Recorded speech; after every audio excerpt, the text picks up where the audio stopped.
I hate math. If only there was some way I could take out my minor frustrations in a way that's both visually satisfying and has a multiplayer mode.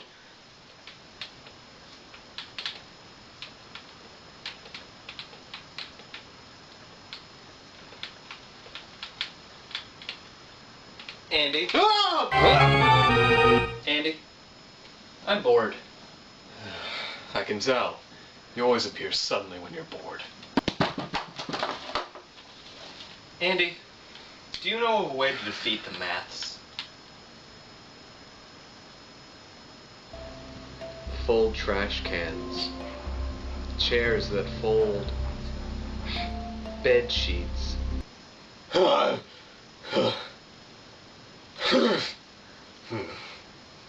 would you think I know anything about math, or calculus, or geometrics? But what about that really smart school thing you did with the really smart school people and the really smart school books? You and I remember prison very differently. I miss the talking books. Mine only insulted me. That's why you gotta help me defeat the maths.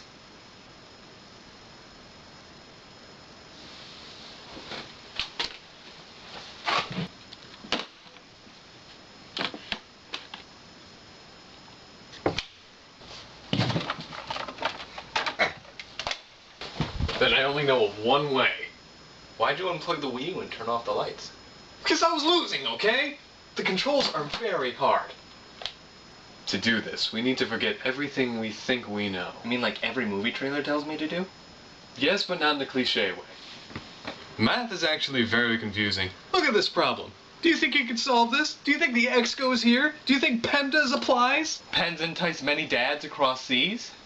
James, did you ever actually go to school? Once, for 9 months, I killed a man. Then I escaped. Anyway, math. It's actually a very physical thing. It comes from space.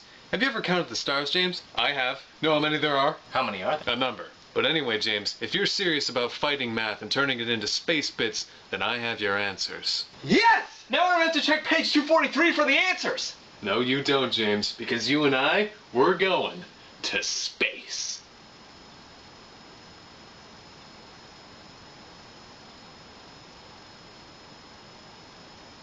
How many... Hey kids, want to know the best way to spend $3 to destroy the shapes that force you to find the length of the missing side? Then I have the game for you. Just drop by your local resale game shop and plunder the deepest for sale barrels so you can find this hidden parallelogram.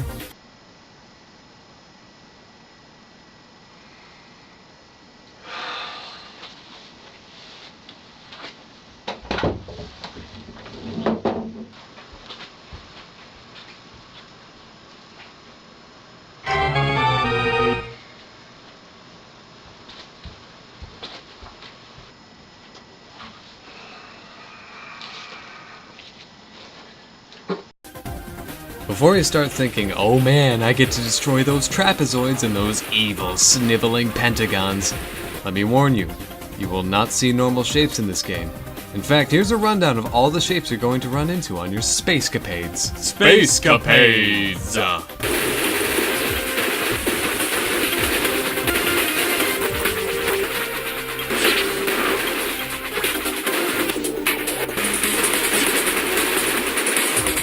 This game aims to be just a bit more than the arcade title ported to the Wii by adding in currency used to purchase Galaxies, the connection to a DS title we didn't know existed, and the multiplayer mode, the lattermost of the three definitely being the most fun, at least in the Galaxy mode. The versus and co-op modes are slow.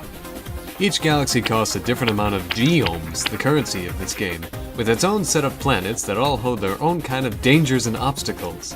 Sometimes you have a small misshapen engon that you have to stay inside of and shoot enemies that drift in from afar. Other times you're being treated like a spider stuck in a toilet trying to shoot enemies that join you in twisting motions that switch between America and Australia after a while. And what game would be complete without medals you have to earn that mean basically nothing to others? When did we suddenly switch to talking about an Xbox title? But Andy, these medals hold significant value. Know why? No, why? Because the scores you need are fucking backwards and bonkers as shit. Did you need that many expletives? 42 million points, Andy. 42 million points. Who has the kind of time to waste to try to even get a bronze medal on these kinds of planets? Who would go to each one, look at that bronze score and think, yeah, I can do this because I have loads of time to waste and hours to just whisper away on games like this? Who, James? Who? Yes! Oh! Yes! Oh! Yeah! Carry on. Of course, beyond the Galaxy modes, there's Retro mode, which pits you against a never-ending horde of incoming shapes without multipliers and money, or the fuck it button.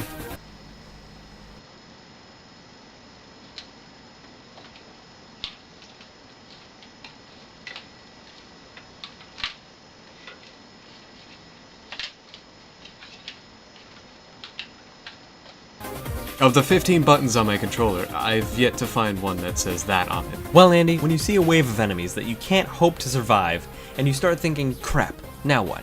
The developers of this game put in the best thing gaming has ever created, the fuck it button.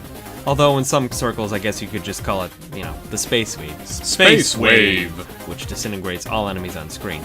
But I prefer to call it by the name I named it when I discovered it way back when I found it, when I used the power button to restart a game when I was losing. And again when I realized it was the entire idea behind the design of Shadow Mewtwo and Pokken Tournament.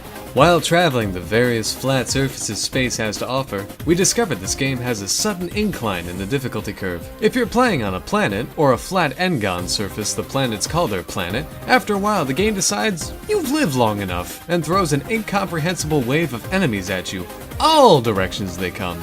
Of course you can just use a space wave to destroy them all, but that won't stop them from just throwing more at you. It makes me think of a guy on the other side of my screen, slowly pressing the enemies button at the beginning. Then when he sees that I have enough skill to hold the A button to shoot and point a Wii remote at the screen to be a reticle, he then presses it faster and harder until booped into a shape that either appears in your way randomly or a larger enemy splits into smaller enemies that you can't see coming among the shapes and colors that all look the same on screen until you're randomly dead! That was some intense sentence structure, Andy. This is what happens when I let my idiot brother write a script. Ha, you called yourself an idiot.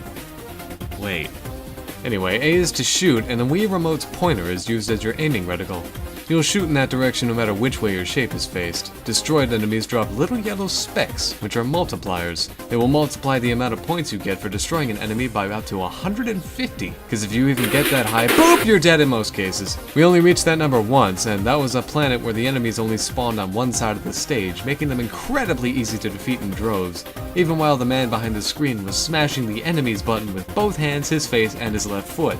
Each planet has varying difficulty, and each galaxy has a different variation of planets within it and costs a different amount. In single-player mode, a space drone is given to you to help you attack enemies, defend you from them, or various other actions. Each action costs geoms, and you can level up the action you want your drone to perform by collecting geoms while playing. However, playing with a CPU could never compare to having a trusty companion at your side to help you destroy enemies.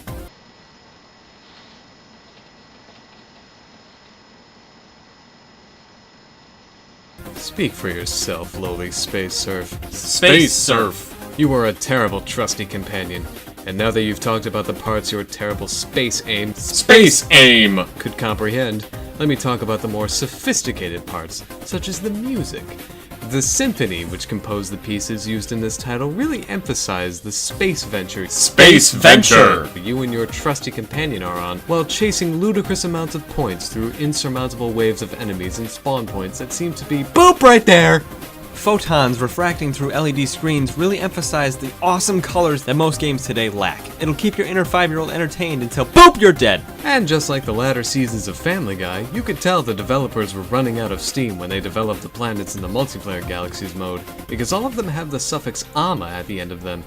Of course, each planet offers a different obstacle to try to maneuver around or to confuse you, and confusing they must be because boop, you're dead!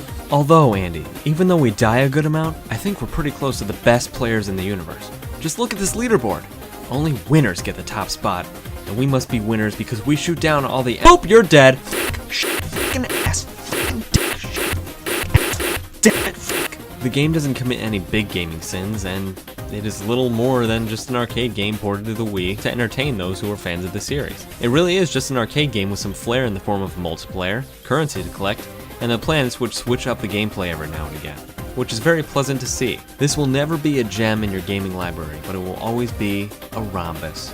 Also, we named our file Rhomboner. Okay, we're done.